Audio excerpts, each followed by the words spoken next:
Hey everybody, welcome to TIW Podcast. I'm Eric, and today I watched WWE Survivor Series 2019 as they're live on at Allstate Arena in Rosemont, Illinois on November 24th, 2019. I really like this show. I mean, there's a couple of matches that I was so happy with those that I didn't really care what happened the entire rest of the show anyway. But the rest of the show is really good too. I enjoyed all of it. So before I went over to the arena, I had a couple of things to do in the morning. I did a meet and greet with the NXT champions. So I got to meet Roderick Strong, Adam Cole, and Shayna Baszler, and I got a picture with them. They all signed a photograph of them. I was thinking about getting my ticket from War Games signed, but I decided to get the 8x10 that they had of them three together, because it was really nice too. I did like this format of meet and greet, even though it didn't have like the general admission stuff that the SummerSlam had. That was more like a convention. This was just the meet and greet with those specific people during that time frame, and they had like 5 or 6 sessions Saturday and Sunday. And if that's exactly who you want to meet, then it's a great deal, because it was less expensive than certainly like the gold VIP tickets at the convention type of thing. And of course, you get more other people that you can meet, but this is a great deal because you know exactly who you're meeting. And if you get there, it goes really quick, as far as, you know, having to wait in line for not really a very long time. And it also included, at least this time around, that price included a printout of your photo, which that is not the case, has not been the case at like Access and the meet and greets, that you'd have to you would get the digital photo, which is always nice, but it's extra to get the actual printed out one. It's like at $20 there. So having that included, I think, is really great. And for the people who are in it, I mean, getting all of that with Sting, a great deal, with all of the New Day, amazing, with Sasha and Bailey together, that's awesome too. Like all of them, I thought it was really great value, and just awesome to be able to meet exactly who you know you're going to meet. So yeah, I would recommend doing it if there's somebody specific that you want to meet at one of these, if they do the same format. It was kind of cool that they had a merchandise. So they had this at the hotel that the travel package fans are at, me being one of them. And so that was nice. It was right downstairs, really quick to get there. I mean, I was out my door and then in line within 5 minutes. So that was nice. And then they had merchandise, a whole merch booth set up at the hotel, so you could get this stuff. If you didn't already have stuff you wanted to get signed, they had like some action figures, they had the t-shirts, all that kind of stuff, mostly specific to the people who are going to be there, but also a couple of like Survivor Series and War Games NXT things. So I wish I'd known the things that I got at the show on Saturday. I didn't realize that they had the NXT programs also at the hotel. It would have been a little bit more convenient not to have to carry that around. That I could have just gotten it here and taking it back up to my room and then not be lugging around with me to the show and all that. But it was still good. It was still great. I also we had the special breakfast for the travel package. They always have 2 superstars there for that. And they changed it up a little bit that instead of them sitting at a table and then you're just like kind of like hunched over next to the table and taking a picture with them, they're like standing up and they're like actually like face to face with them, interacting with them a little bit, chatting, and getting like real nice posed photos with your own cell phone and all that. But that is still really good. And my recommendation, if you do that with, if you do a meet and greet where you're using your own phone to get your picture, before you hand it to the person to take the pictures, if you have some type of live photo mode, that's the best way to go, in my opinion. Because then if you like blink or something like that, then you can, scroll through the multiple frame options and choose the best split second where you're not blinking or sneezing or whatever. The 2 superstars were Aleister Black and Dana Brooke, and they're both super nice. And I think I had met Aleister before. I can't remember. I definitely have met Dana before, and it was really nice meeting her the other time as well. So now let's get on to the show. I decided to walk to the arena, which is about a 2-mile walk. It was pretty nice. The sun was still out and everything, so it was a pretty pleasant walk. I got there quite early, a lot earlier than I usually do, but that's fine. It was a long night, but I had fun like the entire time. Once the matches started, it was pretty much go for the rest of the night. There were a couple of times where the crowd, I felt, was getting restless and starting to kind of turn on things, especially in the main event. And I mean, I get it. I understand why. I wish they were more into the matches that they weren't into, but everybody's has their own taste and all of that. And I think that could have been helped possibly by switching. So the main event, it was pretty long. It's actually the longest match on the card other than the 2 Survivor Series elimination matches. Now that I'm looking here at the total times of all of them, and I think it would have fit the whole pace of the show to end with that long match. I felt like slowed it down, and that's what caused the reaction that it did. But so I think if that had taken place earlier in the night, that it would have worked a lot better, and had and if we had the Survivor Series men's match on last, I think. Just the overall structure of the show would have been better. And I think the reaction to the women's triple threat would have been better. But that's not how it happens. I'm going to talk, just go on down the card as everything unfolded. There were 3 matches on the kickoff show. I thought they were all pretty fun.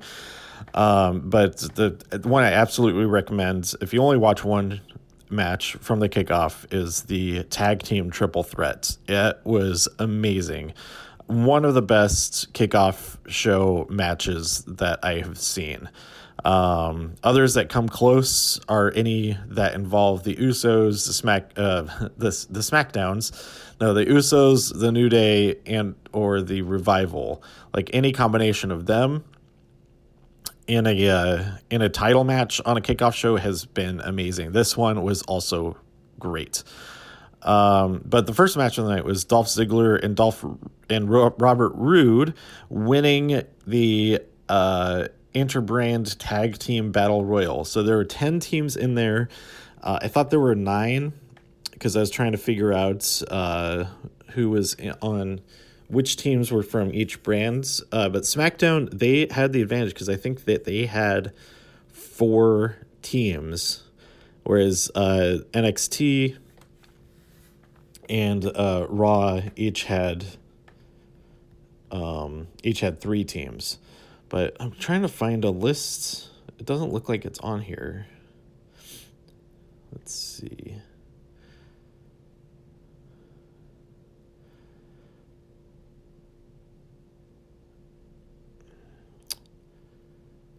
I'm trying to find a list on... Oh, here it is. They have the grid down here.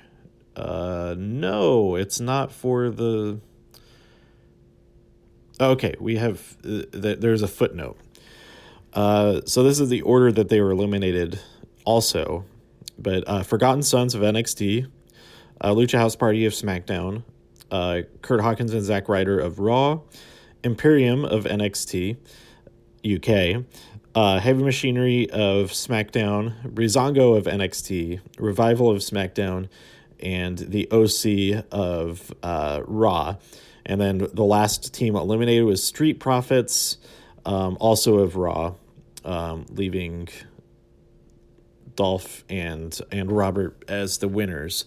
So by my count, that is 1, 2, 3. Yeah, 4 teams from SmackDown, 3 from Raw, 2 from NXT, and 1 from NXT UK. So there you go.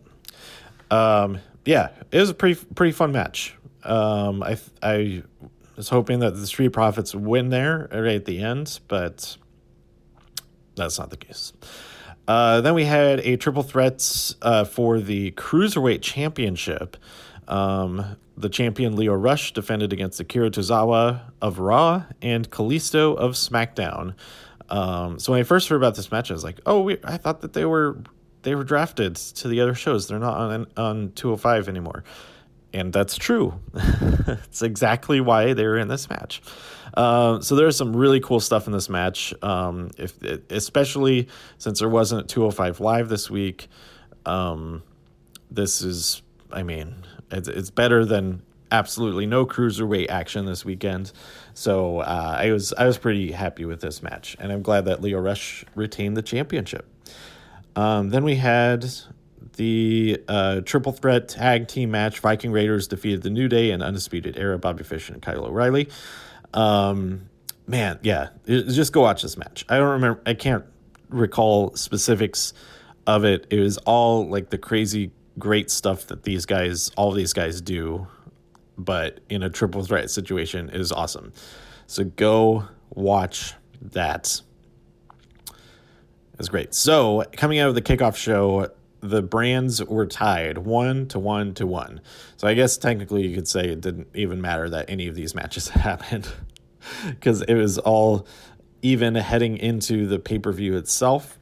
We opened up with the match I was looking forward to the most, I think, or I was the most invested in anyway. I was expecting the triple threat Roderick Strong versus AJ Styles versus Shinsuke Nakamura to be the best match of the night. But this match, but even though I thought that would be the best match of the night, I didn't care who was going to win it. I was not invested in it in that way. This match, however, I was very much rooting for Rhea Ripley to win.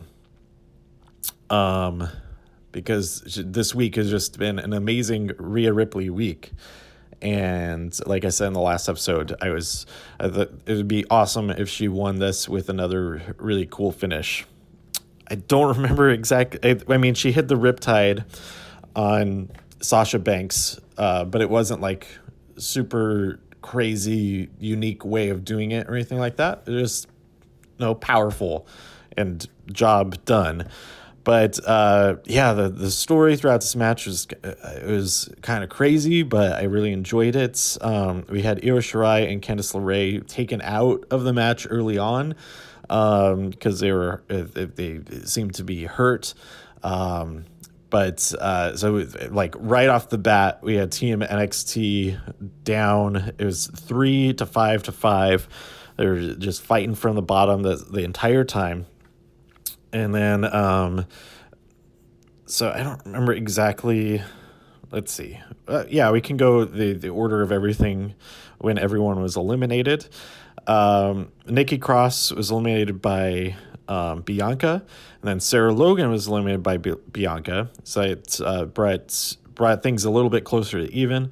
Then Carmella was eliminated by Charlotte, and Kyrie was eliminated by Sasha Banks. So at this point, it was 3-3.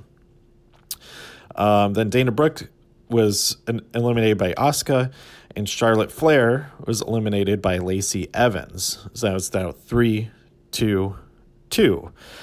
But Charlotte Flair was eliminated because Asuka hit Charlotte with the green mist and then left the match. So Asuka was eliminated via countout, and that left just Natalya as the lone Raw competitor.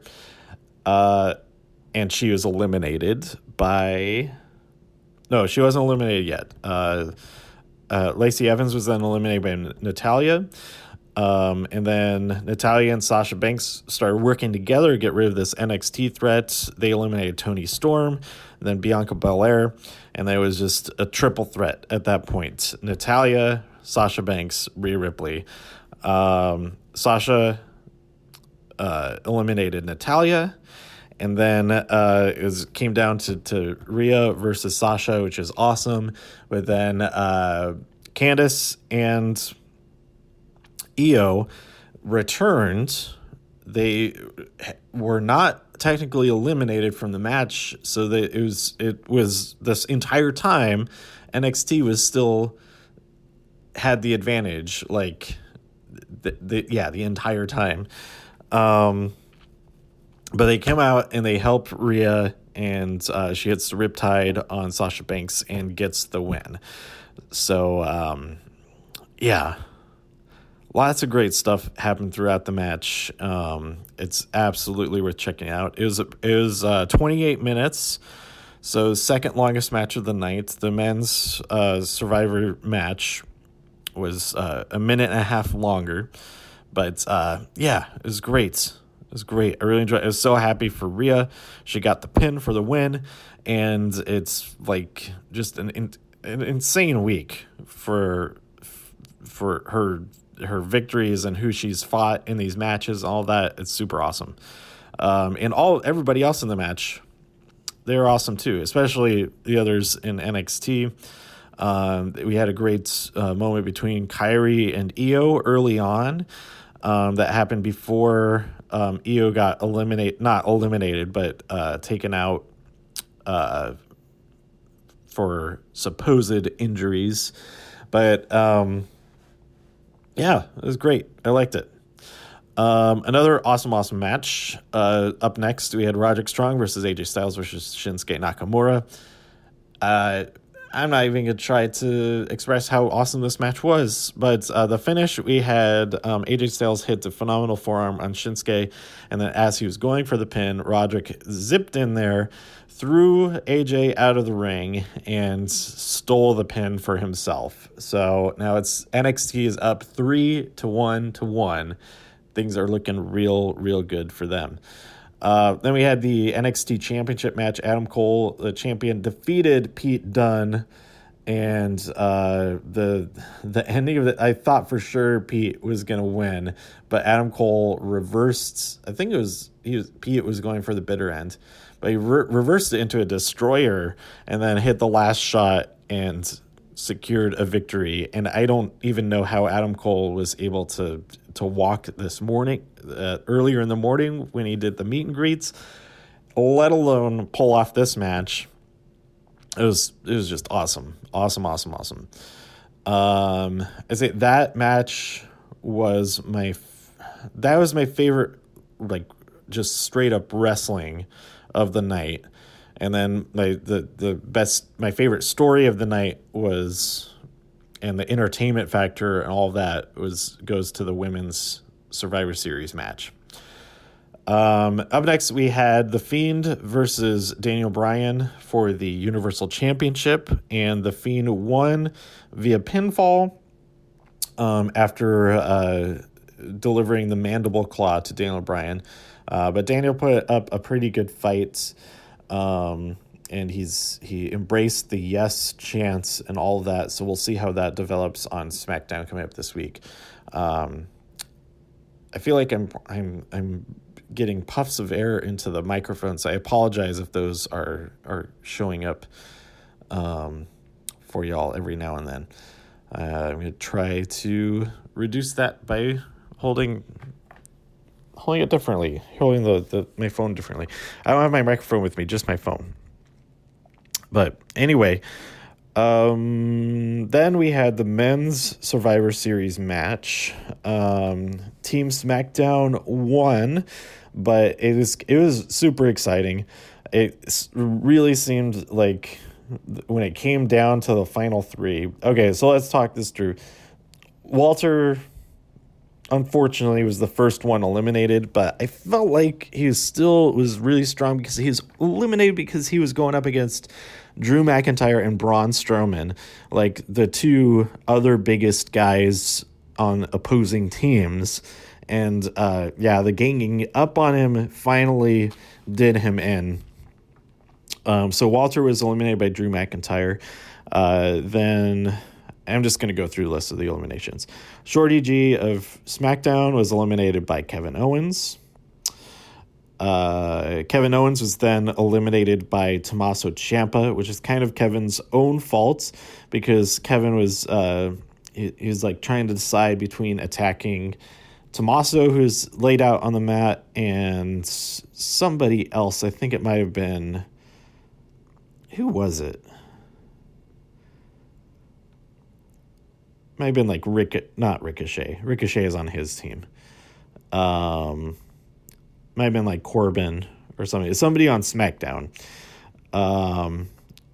So Kevin decided to attack the other person, and that allowed Tommaso to recover, and Tommaso eliminated Kevin Owens after that run of attacks.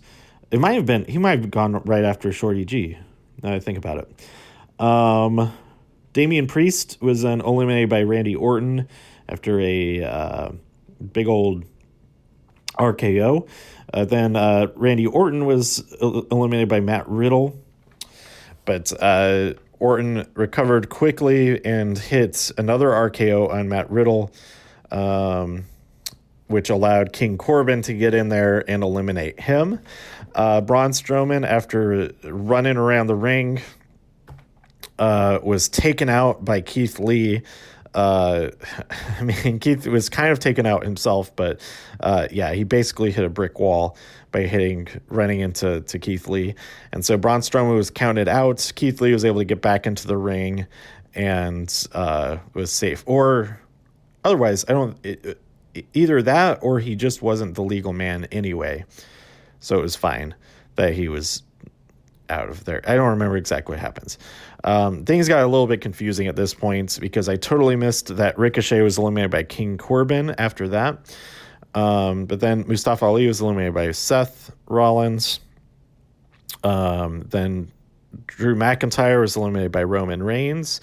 Then King Corbin was finally eliminated by Tommaso Ciampa. Tommaso Ciampa, so at this point it was 2 NXT, Tommaso and Keith versus Seth and Roman Reigns, which is an interesting dynamic because Seth and Roman then teamed up a little bit in order to eliminate Tommaso Ciampa, and then it came down to the triple threat, Seth versus Keith versus Roman. Keith Lee avoided the curb stomp and hit him with the big old, is this a power bomb? Hit him with that, eliminated Seth Rollins. It was awesome. And then it came down to Roman Reigns versus Keith Lee. And I was so excited. I thought Keith was going to win it, but man, Roman Reigns got the upper hand right there at the end. And so SmackDown gained only their second point of the night. And there's only one more chance. The best that they could do in the women's triple threat would be to tie it up, NXT and SmackDown with 3 points each. But we'll get to that in a second. Lots and lots of great spots that I didn't mention throughout that match. Great moments, great character stuff, especially with like Keith. Not Keith. Well, Keith had great ones too, but especially like Kevin with like him trying to decide. Like his time in the match was brief but great. And I'd say that was probably my favorite thing about it, was that little bit of storytelling there. Really stood out to me. I was a little bit disappointed. The team assembled here wasn't as thrilling or as exciting as I thought it might be. Like Damian Priest, I didn't think would be on the team. I pretty much thought, I was pretty sure that Matt Riddle was going to be on there, and Keith Lee. Tommaso, Riddle, and Lee I expect to be on the team.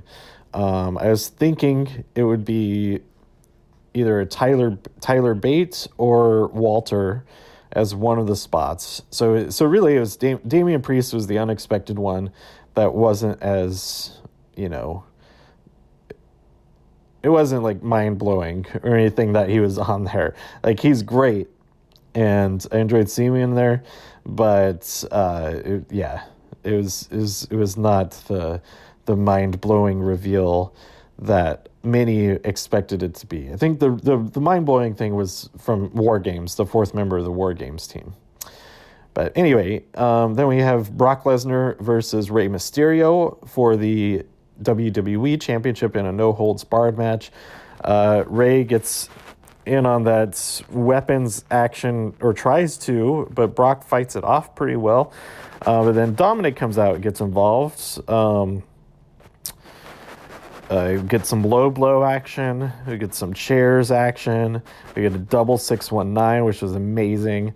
But Brock Lesnar kicks out and then fights off the Mysterios. Mysterio? Is that could be the Mysterio 619? Just with an EO at the end? Like stereo 619. Yeah, maybe? Does that work? No. Yeah, maybe. Anyway, Brock Lesnar hits the F5 on, he hits Dominic with a suplex, and he hits Rey Mysterio with an F5 and wins to retain the WWE Championship. So I was really hoping Rey would win, but I'm not surprised that he did not. And then we have the women's triple threat, which was pretty long. It was a lot slower paced than all of the other matches on the show.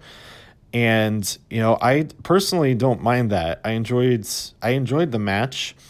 There were some great moments when it really picked up.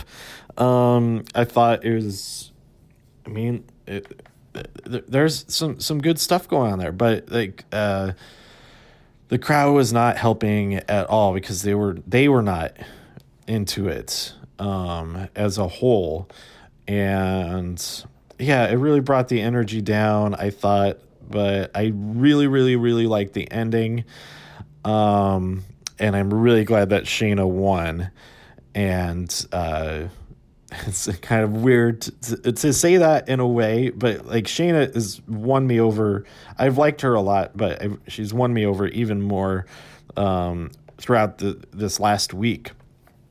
Especially most of that is from her entrance into War Games after Dakota turned on Tegan. Like, just her arrogance is just really, really funny to see. Like, Shayna's really good. She's really good at what she does. And I get it that what she does isn't appealing to a lot of people, but if you do enjoy what she's doing, she's really good at it. Not everyone's for everybody. It's fine. So after winning, then Becky attacks Shayna, and so we end the night with Becky standing tall. And I think my biggest disappointment was that I had hyped myself up for when it was clear that this triple threat was going to be the main event. I had hyped myself up thinking, oh, that must mean that Ronda's coming back tonight. And I was wearing one of my Ronda shirts, and I was getting all excited for that and just waiting for that to happen. And I think that's another thing. Its placement being the final thing of the night, you kind of think, okay, something really big is going to happen, surprise, to close out the show.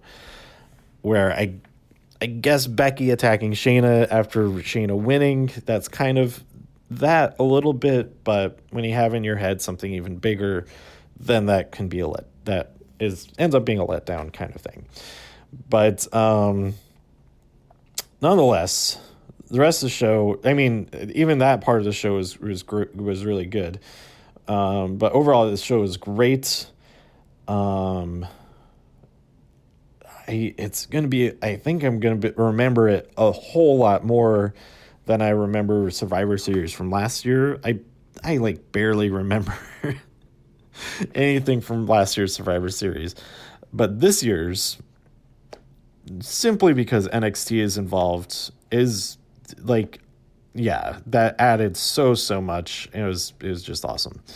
So yeah, I think that does it for my thoughts on Survivor Series.